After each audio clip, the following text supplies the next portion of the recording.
અંગ્રેજી સાથે ગુજરાતી સ્વર. આ જે અંગ્રેજી સાથે ગુજરાતી સ્વર છે એ આપણે વાંચન કરવા માટે અને લેખન કરવા માટે બંનેમાં જરૂરી છે. આપણે ગુજરાતી શાળામાં ભણીએ છીએ એટલે આપણે ગુજરાતી પણ આવડવું જોઈએ અને સાથે સાથે અંગ્રેજી પણ.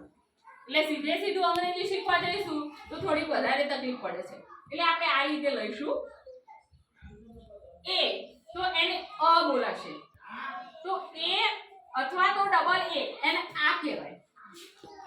આઈ તો ઈ, ડબલ ઈ તો ઈ, યુ ઉ, ડબલ ઓ પણ અને યુ પણ એને ઉ કહેવાય. ઈ એ, આઈ ઐ, ઓ ઔ, એ યુ ઔ, એ એમ અમ, A N un, A H uh.